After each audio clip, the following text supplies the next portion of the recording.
Genèse le chapitre 6, la Bible nous dit que l'homme était devenu de plus en plus méchant. Et Dieu a dit, mon esprit ne va pas rester dans l'homme. Je vais lui enlever mon esprit. Et il dit, ses jours vont se limiter à 120 ans. Quand on dit la malédiction a frappé l'exil de la chair, c'est pas simplement vos sensations. La chair est attirée maintenant vers la maladie. Il y a des sentiments ou bien des sensations dans la chair qui la rendent vulnérable. Qu'est-ce que ça veut dire? Vous savez, aujourd'hui, on est des hommes spirituels. Tu sais que tu as un esprit, non? Mais tu es beaucoup plus conscient des besoins de ton corps que des besoins de ton esprit. Mais avant que le péché rentre dans l'humanité, l'homme était conscient d'être un être spirituel dans un corps. Mais depuis que l'homme a péché, on lui a dit, maintenant là tu es poussière. L'homme a commencé à réfléchir à partir de sa matière poussière. C'est de là que vont sortir donc les maladies, donc tout ce qui est hypertension, diabète, tout ce que vous souffrez dans votre corps, ça vient d'une vieille malédiction. Et de nos jours encore, d'autres malédictions sont venues s'ajouter sur les faiblesses de la chair. Mais Jésus-Christ a vaincu la chair. Et avec moi, j'ai la victoire au nom de Jésus. Alors, quand Dieu dit dans le livre de Galates, marchez selon l'esprit et vous n'accomplirez pas les désirs de la chair. Il n'est pas en train de dire seulement, marchez selon l'esprit et puis vous n'allez pas accomplir les désirs de la chair qui sont l'impudicité, le mensonge. Ce que Dieu m'a fait comprendre, si quelqu'un marche selon l'esprit, même mourir avant son temps, il ne mourra pas avant son temps. Parce que les désirs de la chair, c'est la mort. La malédiction dans la chair amène la chair à avoir des sentiments et des émotions trompeurs. La chair avec sa femme, tranquillement, avec son mari, et puis la chair te dit, bon, quand même dans la vie là, il faut un jour aller à gauche un peu pour voir. Mais ces idées-là ne viennent pas de toi, ça vient de la mort qui est dans ton corps. Si tu écoutes ça, tu vas mourir. La chair a des désirs qui sont contre ton bonheur. Et vraiment, ne collaborez pas avec elle. Parce que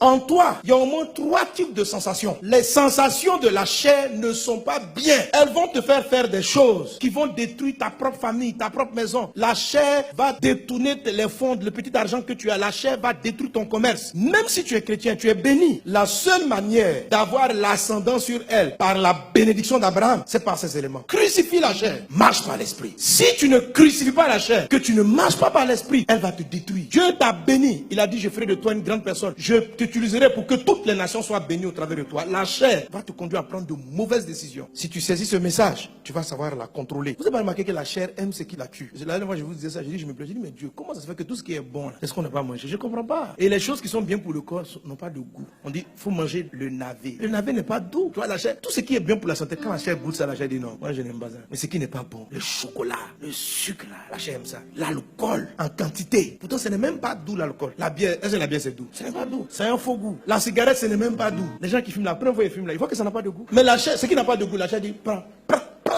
Le navet n'a pas de goût. Mais ça, la chair va pas te dire, mange. Elle veut que tu prennes ce qui va te tuer. Elle est contre ton bonheur. Est-ce qu'on est ensemble? Et la Bible dit, l'affection de la chair, c'est là.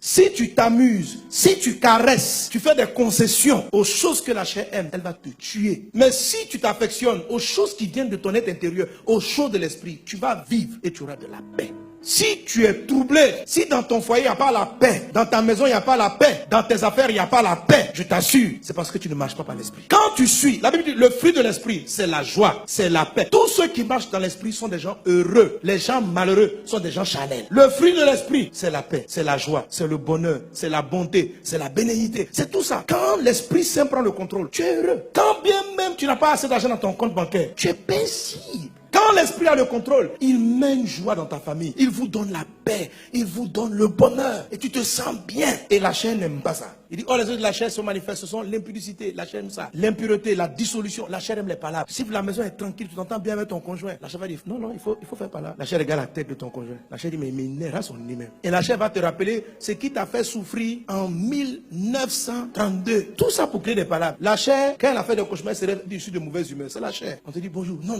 laisse-moi tranquille. Tu vois des choses comme ça. Tu dois arrêter ça. Parce que ça pollue ta vie. Ça détruit tes relations. Un jour, on te voit, tu es souriant. Le lendemain, tu changes d'humeur. C'est fatigant. Personne ne sait comment te gérer. Ah, quelle est cette histoire? C'est en train de détruire ton foyer. Ton mari a peur de toi. Il t'a pas dit, mais il a peur. À cause de ta chair. Non, le matin, tu te lèves, tu dis, non, je me sens pas bien. Tu parles mal à tout le monde dans la maison. Mais la mauvaise humeur vient d'où? C'est la chair. Elle sait que la mauvaise humeur va traîner le trouble dans ta famille. Et puis, elle embrouille ta maison. Quand ces genres de choses-là arrivent, ne les caresse pas. Ne les justifie pas. Ne les excuse pas. Pourquoi des chrétiens, la malédiction qui détruit les familles, qui détruit le travail, demeure toujours dans la vie? C'est parce qu'ils marchent selon les désirs de la chair. La Bible dit, les désirs de la chair sont opposés à ceux de l'esprit. Dieu t'a béni d'un foyer heureux. veut. Mais le problème avec la chair, c'est que les désirs sont toujours là. Donc, si tu ne marches pas par l'esprit et que tu les laisses prendre le dessus, tu vas voir comment ils vont maltraiter ta famille. Ils vont détruire ta relation avec ton mari. Tu vas perdre ton mari. L'affection de la chair, c'est la mort. Elle va vous tuer. Elle va tuer l'amour. Elle va tuer l'entente. Elle va tuer la joie. Et elle a des stratégies pour ça. Vous devez la vaincre en la crucifiant. Crucifier la chair, c'est quoi? C'est identifier la chair. C'est ne pas accepter ses œuvres. De la même manière que je l'ai fait pour le péché, vous ne devez pas accepter en vous la maladie. La maladie est un désir de la chair. Écoutez, il y a des gens qui ont fini par accepter la maladie comme étant normale. La maladie est totalement anormale. Tu dois la refuser du fond de ton être. La Bible dit que ceux qui sont en Christ ont crucifié la chair et ses passions. Or, c'est dans le Christ qu'on est béni. Si vous voulez être en Christ, vous devez crucifier la chair.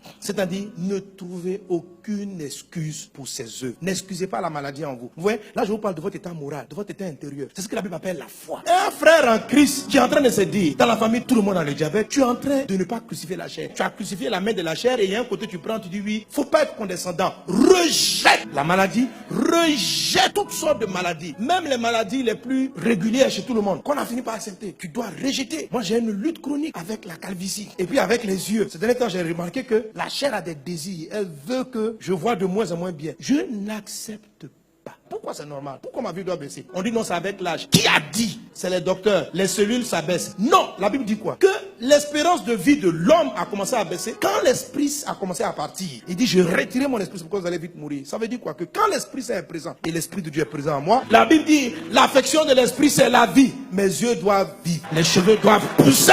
Aucune concession à la chair. Crucifie la chair. N'acceptez pas d'être en colère. Quand je me suis mis en colère, je dis, ah non, non, non, non, non, non. Faut pas être là, faut pas lui donner une explication. Faut pas lui dire non, c'est parce que tu m'as provoqué. La chair se fasse toujours, elle a toujours une explication. Et dit, l'affection de la chair, c'est la mort. C'est quoi affectionner? C'est tolérer. C'est quoi affectionner? C'est caresser quelque chose. C'est quoi affectionner? C'est justifier, c'est excuser, c'est dire, hé, tu es normal, oh, hé, il y a raison. N'affectionnez pas.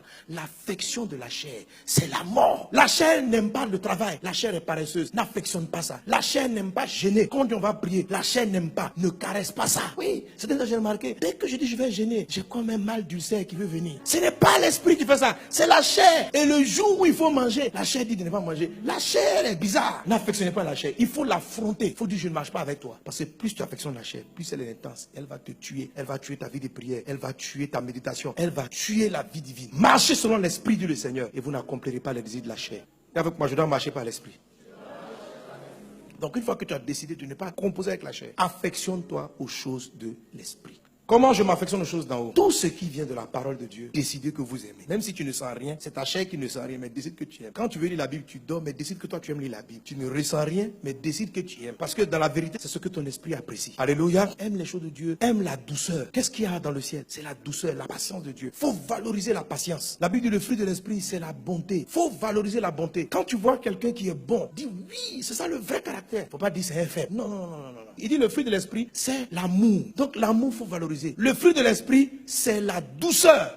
Beaucoup de gens voient dans la douceur une faiblesse. Quand tu ne t'affectionnes pas à la douceur de Dieu, tu vas favoriser la brutalité de la chair. La douceur, c'est quelqu'un qui ne parle pas brutalement. La douceur, c'est quelqu'un qui lorsqu'il parle, lorsqu'il te dit bonjour, il arrondit les angles. Celui qui n'est pas doux, c'est celui dont le bonjour est piquant.